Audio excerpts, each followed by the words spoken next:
No one has the balls to stand up like I'm doing right now. Let's stop the crap already. We're all Americans. We're all equal. I don't see black. I don't see Asian. I don't see anything but American. Welcome back to Bo Dietl's One Tough Podcast. Before we dive into everything, I need everyone listening to do one thing. You all have to support the fight to save New York from Mandami. We must stop Mandami, or New York City will never be the same. You know, I want you all to go to my website that I put together. It's a political action pack. Go to nycabm.com. That's nycabm.com, and hit that donate button. I don't care what you send. We need it. Or mail a check to anyone but Mandani at 489 Fifth Avenue. 489 Fifth Avenue, 16th floor, New York, New York. The zip code is 117. Every dollar helps us to expose Mandami and stop this radical agenda. Listen to me. I'm going to start today's episode with a breakdown of why I started this pack and why it exists. You know what? And what Mandami really represents and how New York politics is lining up behind them. You know why ABM exists?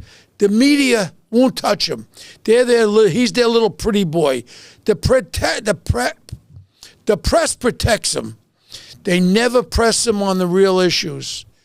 Even Governor Patterson, my friend for many years, has said he's shocked why there aren't more negative ads holding Mandami accountable for what he wants to do.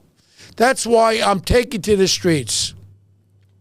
Next week, I'll be starting in Harlem, warning voters that Mandami's plan to scrap the NYPD gang database means that we'll have more innocent lives lost, like community leaders caught in gang crossfires. I'll go to the South Bronx, where rent freezes and failed housing policies once led to landlords actually burning down their own buildings. I can remember it back in the 70s. Mandami's plans risk sending us right back there. I'll be on the subways explaining how Mandami wants to turn empty storefronts into homeless centers. Just imagine that, which means there'll be more mentally ill individuals harassing our riders. These are dangers Mandami poses to our city. Right now, ladies and gentlemen, I'm not here to support any candidate. I'm here wanting to take this guy out. I could hold my nose and vote for any one of them but him. This is why anyone but Mandami exists, to shine a light on where the media refuses. And here's where it gets worse. Mandami isn't just a fringe voice anymore. He's being welcomed by the political establishment. Look at this idiot governor. Hochul endorses Mandami. Governor Kathy Hochul, this do-nothing governor, just endorsed Mandami for mayor in the New York Times. Can you believe this? She admitted they disagreed on some things, but she still backed him anyway. And that gives Mandami cover, despite his radical DSA ties, anti-police record, and the refusal to condemn anti-Semitism. My family's Jewish. I got my grandson, my daughter. I have Jews in my family. Let's be clear. This isn't about values. This is party loyalty at any cost. What Hochul's endorsement means, by endorsing him, this fool of a governor that's trying to be a governor, Hochul, has effectively embraced his entire agenda. From defunding the NYPD to supporting BDS, boycott, divestment, and sanctions movement, and undermining Israel. The New York Post called it political cowardice. She claims she had frank conversations with Mandami. She's full of shit.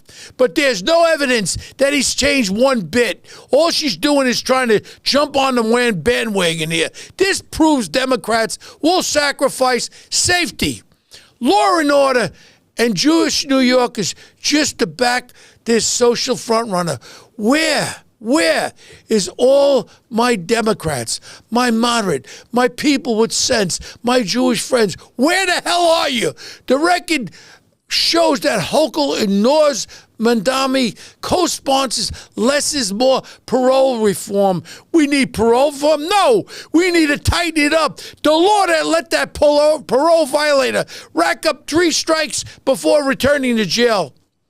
85% of the parolees who committed new crimes last year stayed free under this policy. What are we doing? That's what happened to that poor couple in Queens. That's how this monster scumbag, Jamal McGriff, stayed on the streets long enough to murder this beautiful elderly couple. They were giving him help to put his charger in. They invited him into his house. What he did to them was disgusting. Stabbed them, set them on fire. This is the type of law that Mandami brings up and brags about he wants to pass. And Hochul now is endorsing it. Hochul's risky bet backfires. And almost immediately, Hochul's gamble blew up in her own face. Less than 24 hours, this fool governor, she endorsed Mandami. He flat out refused to endorse Hochul, Snaggletooth for a re-election. What a fool you are. That just shows you, Hochul, how much you could trust this piece of garbage. He should go back to Uganda. He is not a New Yorker. Keep him out of my city. Critics are saying she looks weak and desperate. She is weak and desperate. She couldn't run a Kool-Aid stand either, while Mandami looks like he's running the Democratic Party now. I have a lot of Democratic friends. I have a lot of respect for the Democratic Party. I have a lot of respect for everybody. And they're saying flat out, Hochul got played. She's been getting played. I think she plays with herself. Follow the money. And if Hochul's endorsement drama wasn't enough, the real story is always in the money. Mandami's PAC has raised $2.4 million, but only 22% of it came from New York.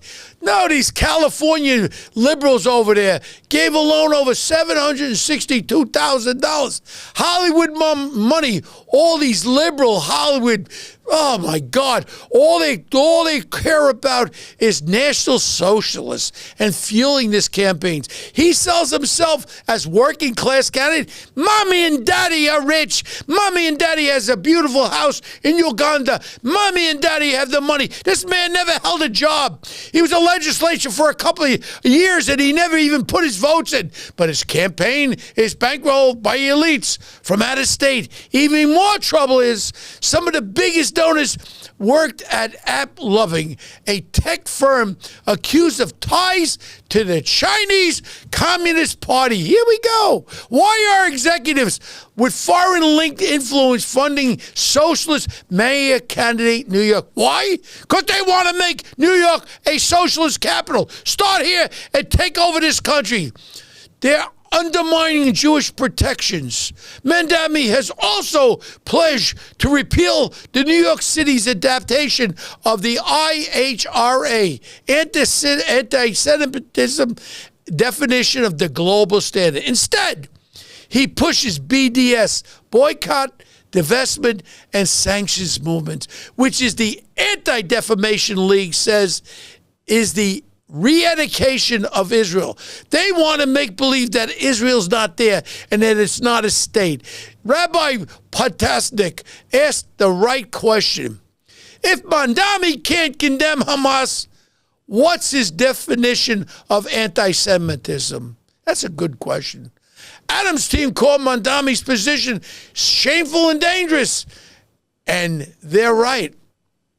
Judge tosses a terror charges in the Mangione case. This is the little punk that shot that poor fella there from the health insurance. They shot him in the back. And if you want more proof of how broken New York State justice system is, look at the Mangione case. Judge Caro just tossed the terrorism charges against this little punk, Luigi Mangione. They're standing outside. Oh, he's a beautiful Italian boy. He's a friggin' murderer. That man has children and was married, and he was an assassinated. It was tied to healthcare greed. That's what he says. So you just go out and shoot and kill anybody you don't agree with. That ruling means Mangione could one day get out on parole instead of life without parole. Where are we going with this? Prosecutors even said his bullets were etched with insurance denial terms, proof he wanted to intimidate the industry. He wanted terror, and he killed him, and he wanted to start terror. But the judge, this liberal judge, looked the other way. This other douchebag, D.A. Bragg, this big fat piece of garbage, he's already under fire for being soft on crime. And now we have judges weakening prosecutions too. Federal prosecutors, led by Mamdani, are stepping in now, thank God, and they're pushing for the death penalty. Let's talk about Charlie Kirk, who I knew. I was very honored to have met him on a couple of occasions. So when you see judges and politicians here at home failing to protect New Yorkers, I don't think it stops at our city line. The same radical, soft-on-crime culture is fueling something even darker. And we saw it explode with the assassination of that poor, beautiful young man, the father of two beautiful children, who, if you listen to the guy, all he wanted was dialogue. He wanted people to communicate, whether he agreed with you or not. He wanted communication. Charlie Kirk killing sparked the FBI investigation. Federal investigators are now probing whether far-left and pro-trans extremist groups had advanced knowledge of Charlie Kirk's murder. One group in the spotlight, Armed Queers SLC, a radical outfit pushing queer resistance with rifles and communist imagery, their Instagram vanished right away after the killing. A huge red flag. Shooter Tyle Robinson may not act it alone. The FBI is reviewing Discord chats with over 20 people alleging discussion about this attack. A bullet with a message. The bullet that Charlie Kirk wasn't just deadly. It was engraved with Trans Fury meme. Notices OWO. What is that? Other rounds, anti-fascist slogans, trolling insults, second cartridge, hey fascist, catch, all these things. The third cartridge, oh Bella Cayo, all these things have readings.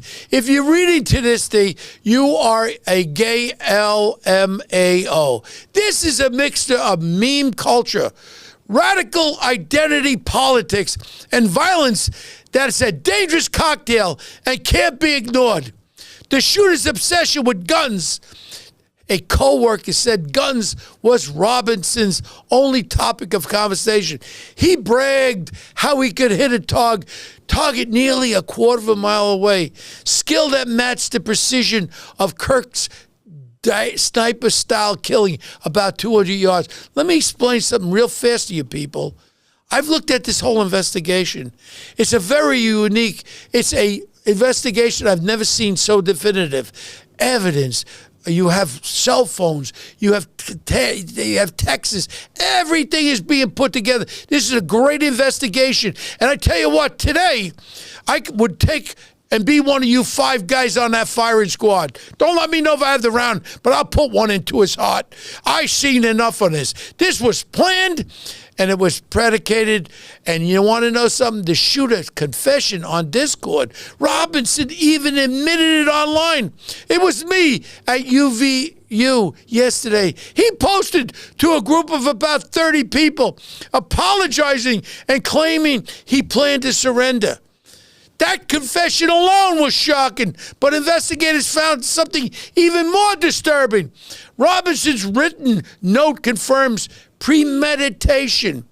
A written confession was discovered under Robinson's keyboard. He planned this assassination for a week. Hours before, he texted his partner, I'm sorry, a direct admission of guilt. He used his grandfather's hunting rifle.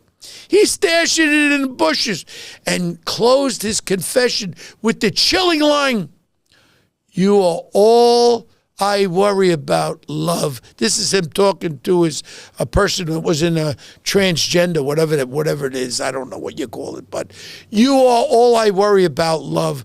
Now he faces 7 charges with prosecutors pushing for the death penalty by a firing squad. I volunteer. I will go out there and be one of the 5. This punk's got to go down. Prosecutors also say he was radicalized online. More proof of how toxic digital extremism has become online with your TikToks and your Instagrams and all this bullshit. Investigators also recovered private texts Robin sent to his partner. Chilling and direct. I'm going to read them exactly as they appeared. I want to read these things to you. This is Tyler. I am sick, okay, my love, but I'm stuck in or for a little while longer. Shouldn't be long until I can come home, but I gotta grab my rifle still. To be honest, I had hoped to keep this all secret until I died of old age. I'm sorry I'm involving you. Lover, you weren't the one I did it. Right? Tyler, I am sorry. The lover. Thought they caught the person. Tyler, no, they grabbed some crazy old dude, then interrogated someone in similar clothing. I had planned to grab my rifle from the drop point shortly after, but most of that side of town got locked down. It's quite almost enough to get out, but there's one vehicle lingering. Lover, why? Tyler, why did you do it? Lover, yeah, Tyler, I had enough of his hatred against Kirk. Some hate cannot be negotiated out. If I am able to grab my rifle unseen, I will have left no evidence. Going to attempt to retrieve it again. Hopefully they would have not moved on. I haven't seen anything about them finding it. Lover, how long do you plan this? Tyler, a bit over a week I've been planning it. That's not speculation. That's an admission. Those texts combined with the written note and the Discord paints a clear picture of premeditation, murder, and radicalization. And this is premeditated murder. Now the FBI is asking whether anyone else knew, and that's where the network investigation kicks in. FBI's extended network. FBI says Robinson may not have acted alone. Deputy Director, not Deputy Director, Director Patel, the FBI director, confirmed the probe now includes pro-trans fury and gaming communities tied to Robinson. Agents seized everything. Laptops, phones, gaming consoles, and Patel says Robinson admitted in these texts what we just talked about, the opportunity to take Charlie Kirk out. The case is now both a state and federal priority. Okay, people ask me, I'm involved with security. Why wasn't there better security for Charlie? The reality is he's not a public official. There was no Secret Service detail. But with the threats against him, security should have been tighter. At open-air events, we all use drones and anti-sniper teams. My firm did exactly for the Miami World Center and the July 4th fireworks on the East River. That's the kind of layer protection Charlie deserved. Parents beware. Online radicalization. Robinson's case is also warning parents. He was described as a redid-it kid, so consumed by online verbs that really took the backseat. Memes, echo chambers, and radical subcultures can wrap values of kids turn dangerous. You got to remember something. This kid comes from a good family. His father was very pro-Trump, and all of a sudden he went into another dark place. Screen time isn't harmless. It shapes behavior in ways family can't afford to ignore. The transdemic and what is the media won't talk about it. Recent shooters in some places like Nashville, Denver, Philadelphia, all identified as trans. Now Kirk's killer was living with a trans partner. Studies show nearly 45% transgender individuals attempt or commit suicide. Mix that instability with radical idealistic values and you get tragedy. Something is wrong here.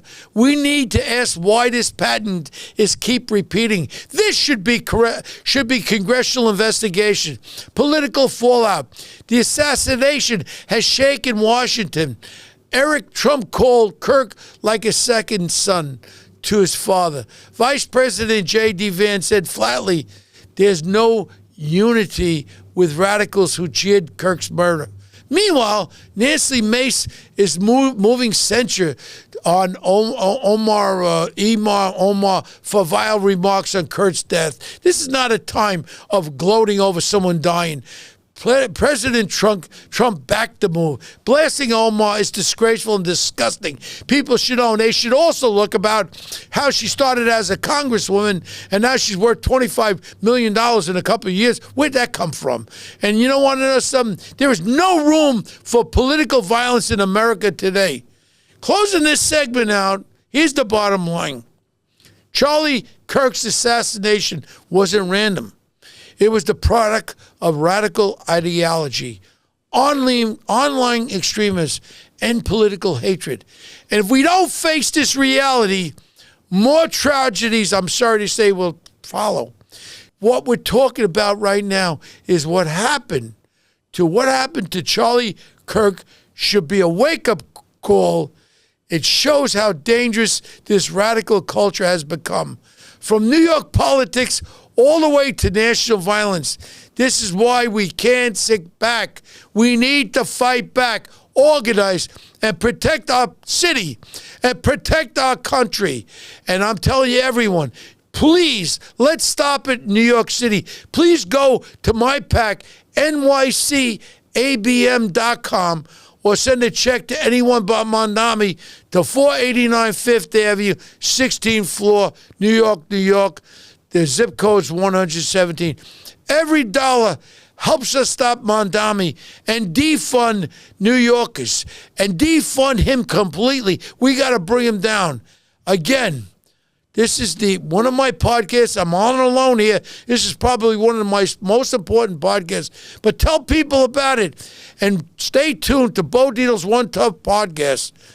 Stay safe. Stay strong, and look forward to going to my NYCABM.com for videos I will be posting against Mandami. God bless you. Kiss your children, your grandchildren. And please come out, people, and vote against Mandami. I don't care who you vote for. You must vote against Mandami. Till next week, thank you very much.